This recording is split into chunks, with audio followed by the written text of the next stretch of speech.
bagenda kukwoloma nawe bakyakaabya kajanja. Don't explain yourself. Don't.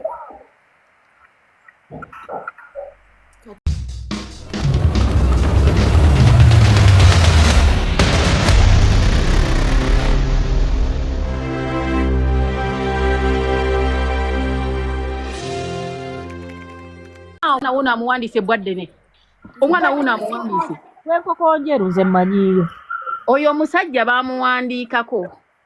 Okitegeera nga bagamba mbu yakugambanga Fifi nambwayi waba tannakola kintu tokikola. Ndowooza otegedde nti ndi pulofeesa. Oli naye tonsinga kati nange togera kuntiisatiisa. Ng'omanyiiza ekyo. Myaka negyo gyadda. Nze bampadde n'engula eggwe ey'okutta muntu ogimanyi. Ngoba onsobola. Naye ng'onkwata bulungi oyinza okunnyiiza. Fifi ndi mukambwe. Nabuuza abaakwata ku mwana kye baaba. Enamwayo bamukole byonna bye baagala naye abaana babaleke. So kati kankubulire eri ekintu mu nsi nga you don't need to come and explain yourself. Olaba n'abasumba kati nambwayo okimanyi kino ne brother Ronnie eriyo abagamba nti no si mutuufu tebaliyo. Kakati kakati bw'ogamba nti ogenda mu kwennyonnyolako nga n'abasabisa bakwata Bayibuli tukeera kumanya nti wagamba nze oyo musumba simukkiririzaamu muyaaye. Kati gwani agenda okunnyonnyola? Onnyonnyole ki? Tokola nsobi muganda wange tonnyonnyolanga. Just move straight. Waliwo enjogera egamba for as long as your hands are clean, very soon the accuser is going to cry. The rest mutunuulire. Bagenda kukwoloma nawe bakyakaabya kajanja. Don't explain yourself. Don't.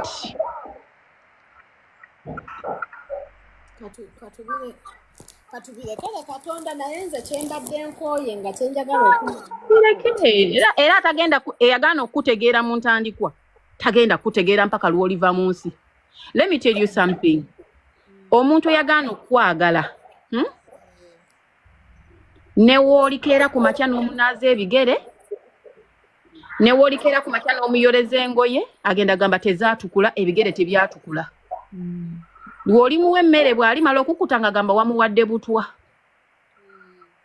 So kati eriyo ebintu byolina okukkiriza mu nsi. Ensi yonna tesobola kwagala. Ekyo nkubuulira. Ensi yonna tesobola kwagala. Naye nze olaba Fifi kyenkooye. Nze nkooye okumpeebuula. Tekigenda kukoma kubanga oli ye kwayitira kati. Tekijja kukoma. Buli wanaawulira ng'ayagala kuyitawo ng'ajja. Kati wonoomuwa audience ng'oddamu we bitajja ku. Ojja kuba story ogifiidinga. Abadde ateeseteese kukola ki obutaddamu mwoyo? Ogenda kuggyawo omwana. Wanja? Oba weebase ogenda okukeera ng'omuntu akutaddeko ekiga. Byonna babyogedde beeweddeyo. Kati Mary. Ekisembayo. Kati nakyo kiwedde. You're not going to take it back. Kiwedde okwogerwa. Now what next? Bagenda kugamba wagenze n'obbayo omulambo n'ogulya. Kale linda eyo statement ejje. For now ebyo bireke.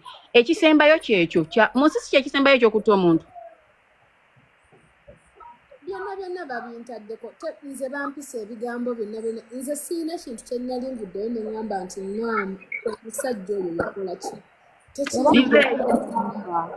Tuukiriza emirundi gyonna.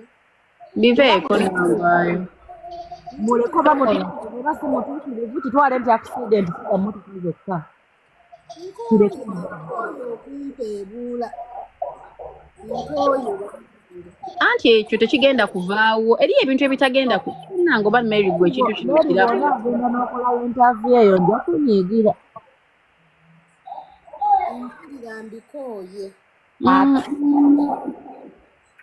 Mpulira mbikooye. Era by the way, nali nagaana dda meeting eyo office, but I think I'm going to accept it. I'm tired of being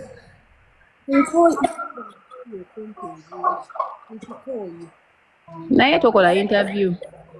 Interview is a wrong move. Wali buzibu oba mukola meeting zammwe za ku office. Naye interview nedda. Oba mutuula wa naye interview yo tukusaba ogireke. Talina makulu.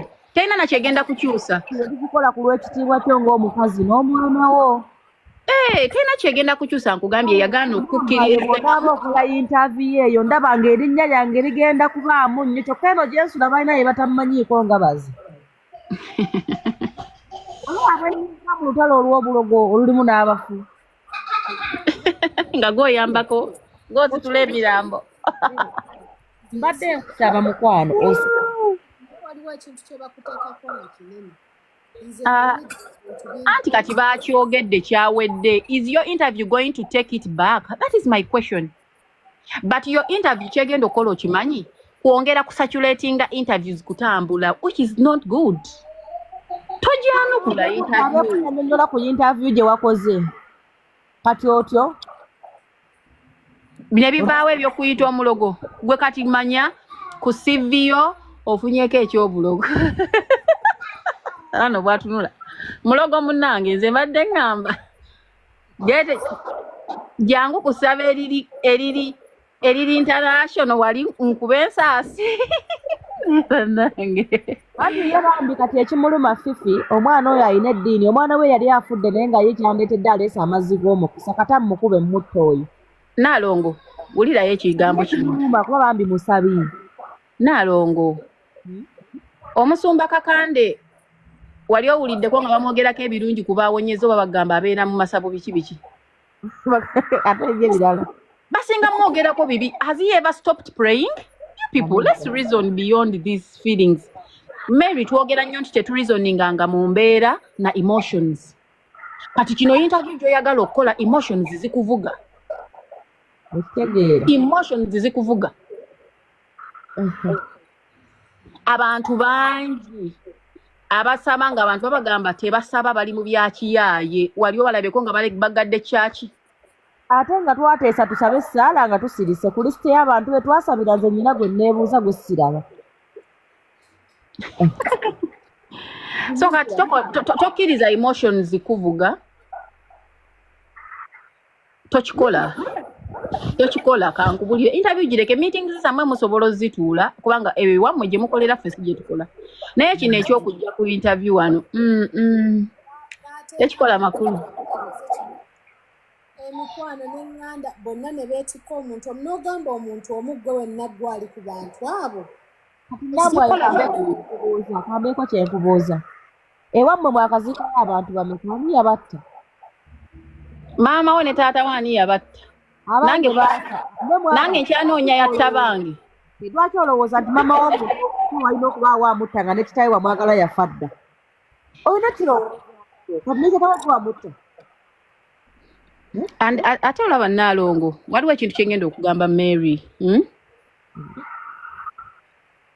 Mu nsi muno nze nina ekintu kye nayiga. Ebintu gwe Mary by'oba olabanga ebipya abantu baabiraba dda. Mary bw'ofiirwa maama wo ne taata wo n'ojja obikira enze yafiirwafiira edda abange. N'oyagala mbungwe eddalu kuba bazadde bo bafudde oba olimba nze obulumi nabuyitamu kati ne kinfuukira nga nkiraba buki? N'okoowa bafa. Nga nkiraba bulabi nga buli mufu mulaba bulabi. So because it has just happened to you, you think everyone is going to pose kubanga maama wo afudde. Tekisoboka. Mary abantu babogeddeko ebigambo kati nno gwe omufugo bakuteekako tebanakutwala na luzira eriyo be baali basibye. Katonda. Ye nga bw'alaba gwe oli wano oyogera bagenda nge bampisa omulogo kuyita obuyisa omulogo buli muntu asibuka mu layini ya Nnambi n'ekintu. Owasooka kuba mulogo nga tonnafuna ddiini. Wasooka kuba mulogo kyova olaba batubatiza ne bagamba mutukujjako ebibye ebyobujjajja bisimala biki. Kati gwe bw'ogamba mbuno bakwogeddeko bannange nze nfudde kati bannaye ffe batuteeka ku front page kati ate gwe oli kuba n'abalina views 3 ndabayo no. Ensi yalaba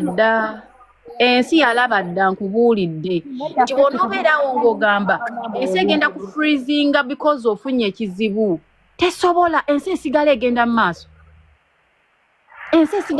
maaso. So you move on with your life. Naye gwe bw'onoogamba nti nno buli interview gye bagenda okukola ate era kangende nkiralifayingeyo oba olimba.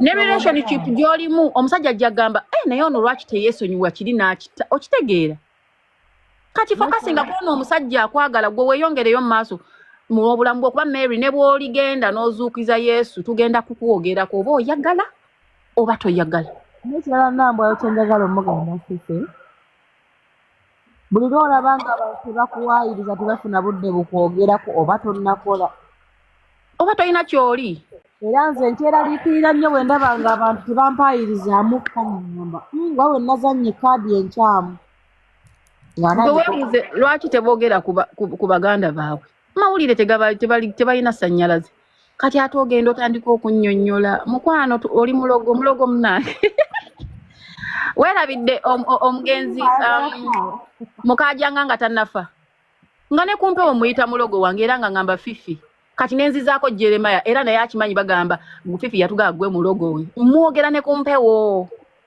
kati ebintu ebimu mu nsi oyina obbikkiriza bye bitukuza bintu ebyo bakuteekako abalala kubasiba ne bagamba nti mwana wange kati okuze kambeko kyembuuza Mary ekirala kati Mary gwe wali olubuto ne bakuloga singa wafa nga tolina muntu akukabira oba singa omwana we yafa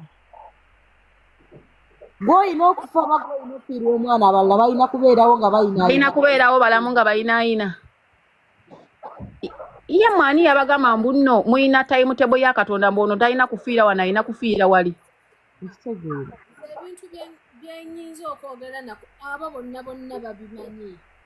bonna babimanyi bamanyi kyebampisizaamu nga nabo bamanyi balina n'obujulizi onna naye nze natuula ne ŋŋamba omusajja oyo nze gw'olaba wano nze nambwayo tabanduga he failed to do it bite lekera ono byogera kuddayo mu buyimba bwo buli kawoomera kannabuka nze ennaku zino badde nkulabera nga gamba nange naavu ng'ekutwala mukwano naye kati oyagala kudda ku bidula byakufaananya ng'embwa enjizi tokikola gwe kyoba omanya kiri kimu mu nsi akula yaloga ekyokubiri omulogo amanya mulogo munne ekyokusatu buli muntu asibuka mu layini ya nnambi n'ekintu wazaalibwa oli mulogo fast nga tonabagenda kulokoka oba kusiramuka eyo gye twava so kati awo ye kakati mukimanyi nti n'omunsi waliwo kibayita self defense oba nseka ki bagamba Mary mukama omuntu okukaabira mu lujjudde nti bannange kituna mmalawo ono agambye ebyo twabiyitaayitamu ddago kaabya kajja naddala ng'olutalo lw'emisinde ye yalutandika n'avaayo n'agamba bannange gwe nalingoba kati anguba naye mmalawo gwe beera mu mirembe beera ku musajja we akwagala kati kuba obuyimba bwo obwalaavu weekole ebintu omusajja yaŋŋambye kansooke lwakuba nze mbuliddwa obudde ngende nkimeyo emmotoka kati ebyo byonna bijja kati genda mu bya mmotoka bino bireke todda mu bino kati byonna bali mu kunteekako stress okikola nze n'agamba nti bamuyita malaya kyokka ng'ali vagini imagine nambwa eriyo ebivumo by'olina okumanya mu nsi malaaya wajjamu olubuto oli mubbi oli mulogo ebyo mu nsi bagenda bikuvuma ne bw'oliba oyambadde gandula ly'omusiisita kati relax sigala ku kyalaavu mpya gy'olimu togenda kunnyonnyola abantu ebyo biveeko tokola interview kubanga buli woononnyonnyola nga bakola endala kati gwe oyina what to lose oyina relationship y'empya gy'ogenzeemu kati n'omusajja oyina omuswalira ebintu ebimu ate musajja wa kitiibwa yasomako mugagga ekyokusomako kibadde kyetaagisa ekyobugagga aleese kyaki n'ekyokusomako mwana agenda otuyimirirako ono tulabye n'abaana bano tuzadde mu lukubo lw'e Kampala omuntu wuno agambye Station Mayanja ekyamutuukako temwakiraba nedda era wadde yayogera era baasigala bagamba mulogo era basigala bagamba mulogo. Ate era ffe abalaba twebuuza lwaki oba wennyonnyolako. Gwalina n'omuloganzi ali international gw'okimanyi. Abalala baba bagenda ku basawo baabwe bagenda mu kyalo gw'owuwe waakulinnyira nnyonyi oyinza obutaba proud. You must be proud.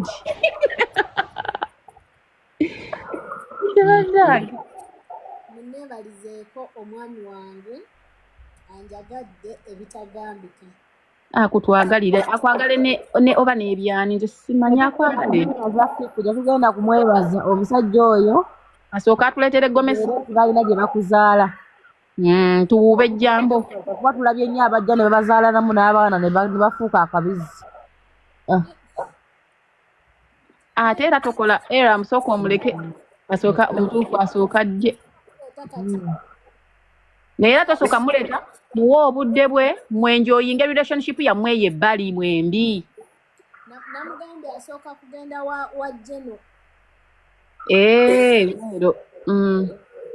Ye eruweero tubuuka kyawo. Tubuuka ki nga tujja tubuuka balakisi naye tetulina wadde ekigambo ekitiisa ku kubaawo ffe. Jeno n'amuwa olunaku lw'anaagendayo. So ekigambo ekitiisa mukitwalawo. Ekigambo ekitiisa mbadde mukitwalawa. Anti kati wenkwata eno sayidi y'ebukunja twitiisatiisa tetukunja miti tukunja bantu kati eruweero tuvaayo waka balakisa wano tebakyagitya bakubayo n'amayinja. Tebakyagitya. Jeno yamuwadde olunaku era yalimuwa mu November. Kati olaba Mary relationship gibeeremu first of all nga tonnaba gitwala gyenjoyinge muntu akutegeere mutegeere then quietly mulaga abakadde first nga bw'oba okisazeewo bwe muliwuliranga naye mwennyini omukulu agamba ye it's high time kubanga first of all agenda kufuna okulwanyisibwa mu mawulire bw'onookifuula official okitegeera. Nedda tewali gwe batavuma Mary kyagala okidowoozeeko ekyo. Ate tuvuma pulezidenti. Mwami wange nsirike. Ate era kankubulireyo kino omusajja ono bw'amala ofuuka omwami wo omulimu gw'okumwagala n'omuwa ekitiibwa gugwo nga ggwe si gwaffe abalabi ffe tujja muyisaamu amaaso kuba tatuwasizza era ggwe ky'ojja okukola kiri kimu bw'onookeera ku makya nga baamuvumye gwe tekola positi ewaana omwana ttu kubanga ogwo mulimu gw'okumwagala n'omuwa ekitiibwa bano abalala ffe abali ebbali tebitukwatako. Ne lwaki amuleeta mu mawulire Fifi? Anti no bw'anaakifuula official of course ekifaananyi kijja kutoloka trust me kasita ogenda mu official tosobola kuhaidinga. Gonna okulaba nga tekitoloka. Ya kizibu mukwano. Wagenda ajja kulabika naye gwe ky'obumanya kiri kimu. Bwe baakiranga ku makya ne bampa omwami Nsubuga ng'agenda ku peegi ye ng'ateekako omwana nga mpaana nga nange muteeke ne wange nga muwana abavuma baatuka tayimu ne babikoowa ne bagamba bano bwe tuvuma batanyiiga ne bakivaako kati gwe ky'olina okukola kuwaana mulenzi oyo oba bamuvumye gwe ng'ogamba bannange omwana tu olulenzi lwange avuma ajja kutuuka akoowe kuba tagenda muvuma buli lunaku batuuka ne bakoowa naye bw'onna ogamba nti nno ate oveeyo ovume buli amuvuma kati awo ebigenda okuluzingira amakulu okitegeera. Bwe bigenda oluzingira amakulu tokikola. Naye ninda baabalira n'omusajja. Nkumanyi kulaavu towabulwa nze kasita waŋŋamba Fifi oba mbeera ennamba mmeka ne ŋŋa nkutadde. Nze nkumanyi kulaavu towabulwa. Actually mulaava awo ogenda kwetondera Chozeni Beki. Omulundi gwe tugenda muwabula. Nambero tebamuwabula ng'ali mukwano. Agenda kwetondera Beki kuba agenda kusuka ku Beki byakoze. Tuyinza kumuganya kubikola naye munnange nnyina ne munne gwe nalabye nga naye ate abikola bye yali avumamu saakitegedde. Ani? Eyo gye bayita laavu. Nkubuulira. Agenda kufuukira nkutidde oyo gomanyi nambwa yo bwe yaŋŋamba. Gomanyi nambwa yo ku laavu bw'abeera. Saagala byogera wano naye gw'ojja kufa. Anti buli nsoli kifeerina omuwendo. Yakyakumulya n'atawulira kati olwaleero awulira kyawulira. Kankubuulireyo ekintu kimu bino byonna ajja kuba tabijjukira nti yabibeeramu era ate muwagira gwe funa omwana w'abandi tuvume bw'agenda kumawo twetondere tutandikire awo tweyongere Onja kuba sikyamuzaala nja muzaalukuka. yiyi nedda byalaavu bizibu Nedda Fifi abantu tukoze ensobi nnyingi mu laavu kati ayigire mu nsobi. laavu tebagiwabula Nnaalongo naye gwe Mary mubuulire